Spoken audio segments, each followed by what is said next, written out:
tabaraka wa taala baada ya a'udhu billahi minash shaitani rajim, bismillahir rahmanir rahim, asema wal fajr wa layalin ashr wash-shaf'i wal watr wal layli idha yasr. Allah tabaraka wa taala ameanza kiapo cha kuiapia alfajiri. Anaanza sasa kutuonesha umuhimu wa kuchunga nyakati, ndugu zangu katika imani, na tutaeleza umuhimu wa kuchunga muda.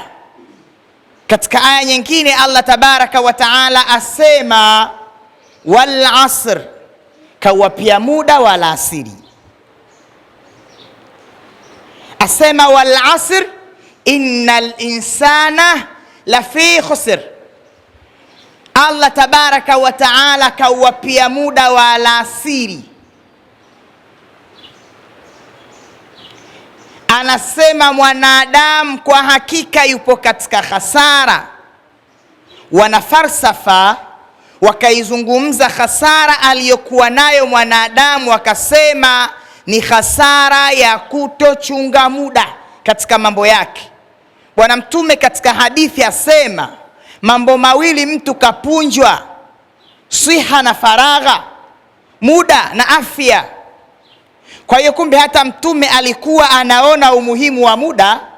Allah katika wal asr kaeleza elimu ya muda, lakini katika wal fajr kaapia muda.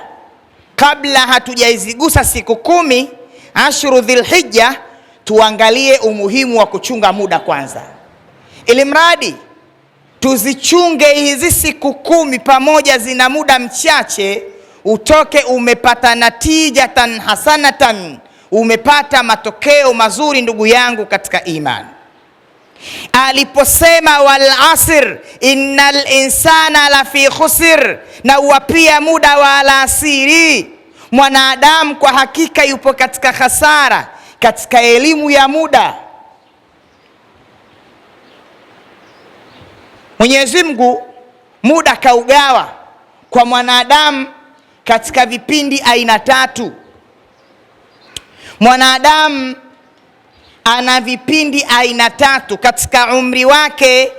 Anaanza kuzaliwa, umri anakuwa mdogo mwanadamu anapozaliwa, muda anaishi, anakuja anabadilika, anakuwa katika umri wa ujana, anakuja anakuwa katika umri wa uzee. Lakini katika nyakati za masiku kuna usiku na kuna mchana, muda. Tuko pamoja? Tuseme kuna asubuhi, kuna mchana na kuna usiku. Mwanadamu asipoelewa elimu ya muda, yawezekana mpaka katika biashara akafeli kwa kutoelewa taaluma, kwa kutoelewa elimu ya muda.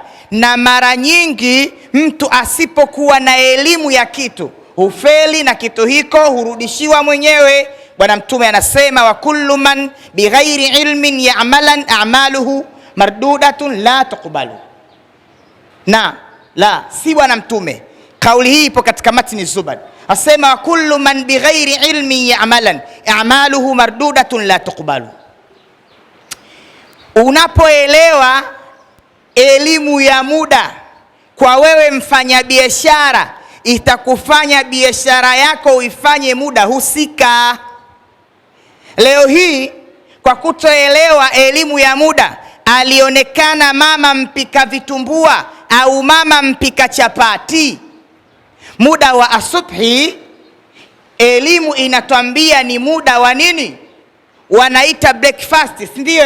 Ni muda wa chai, ni muda wa maziwa, ni muda wa vitafunwa kama vile bagia na chapati na supu. Yeye kaonekana yule mama anashika mwiko mkubwa, anajitutumua, anasonga ugali, anaweka ugali kwa wambili, anauza ugali muda wa asubuhi.